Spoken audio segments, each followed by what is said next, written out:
सुशांत सिंह राजपूत के केस में सीबीआई के साथ ही ईडी और नारकोटिक्स कंट्रोल ब्यूरो ने भी अपनी जांच तेज कर दी है।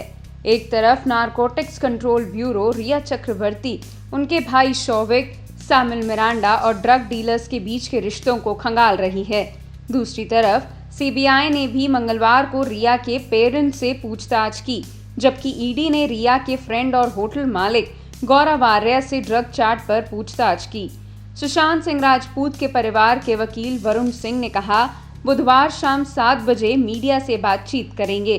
उनका कहना है कि केस और उनकी फैमिली के पक्ष में काफी अफवाहें फैलाई जा रही हैं, जिस पर उनका पक्ष रखा जाना जरूरी है।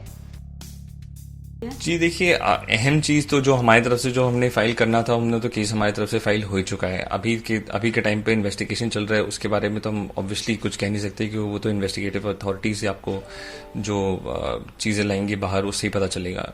हमारी तरफ से सिर्फ अभी ये है कि बहुत सारे unfortunately because the kind of traction ये इस पूरे केस का है कि बहुत सारी ऐसी चीजें भी शुरू हो गई हैं जो सो दैट ये इस वजह से अभी जो भी चीजें बता पाएंगे कि कौन सी चीज हम करेंगे।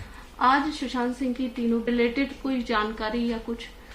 देखिए, ये तो मैं जैसा पहला भी कहने की कोशिश कर चुका हूं कि जो भी बात होती है, एक होता है कि वो जो भी अपने वकील से बात करे उसके बारे में बात कर सकता है किसी से भी, अगर उनको कोई परेशानी हो। बट एक वकील पे एक एम्बार्गो है एविडेंस एक्ट का कि जब तक कोई ना कोई एक्सप्रेस कंसेंट ना हो क्लाइंट का, वकील उन सब चीज़ों के बारे में बात कर नहीं सकता।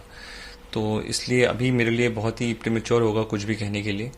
केस चल रहा है, इन्वेस्टिगेशन हो रही है। आई एम श्योर जो भी अगर स्टेटमेंट के बारे में पता चलता है वो तो आप सबको पता चलता है। जो भी जो कह सकते हैं कि एक तरीके से केस के बारे में वो उसको सेटिस्फाई करने के लिए जो सीनियर काउंसिल है वो प्रेस कॉन्फ्रेंस होल्ड करेंगे आज शाम को 7 बजे, और उसमें आपको सब कुछ पता चल जाएगा। हमारा जो केस था वो हमारा केस ये था नहीं कि जो एक्सपोजर ड्रग्स के बारे में हमने तो जो केस डाला था वो आप सबके सामने है ही कि जो हमें आशंका है जो जिसकी वजह से हमें लगा कि ये अनफॉर्चुनेट इंसिडेंट हुआ है। पर अगर इतना कर रही है, उसमें एक एफआईआर उन्होंने भी दर्ज कर दिया है और इन सब चीज़ों को एक्सप्लोर कर रही है, तो आई एम श्योर उनके पास बहुत क्रेडिबल रीजन ही होगा जिसकी वजह से, जहां तक मुझे समझ में आया है, कुछ लोग डिटेन भी हुए हैं इस पूरे किस्से में जो ड्रग एंगल है।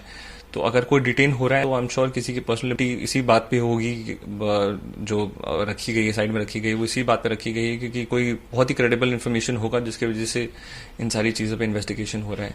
इससे ज़्यादा मुझे इस बात पे कहना मुनासिब नहीं होगा क्योंकि हमारा ये केस हमने नहीं डाला था। वो जब इन्वेस्टिगेशन के दौरान बहुत सारी ऐसी बातें हैं जो निकल के आती हैं जिसकी वजह से केस बढ़ता है, दिशा पकड़ता है, तो उसी वजह से दिशा पकड़ा है। और आई एम श्योर जो प्रीमियर इन्वेस्टिगेटिव एजेंसीज काम कर रही है वो इस पे सोच समझ के धर्म तरीके से देख के ही कर रही है, इसकी वजह से ये सब आ रहा है।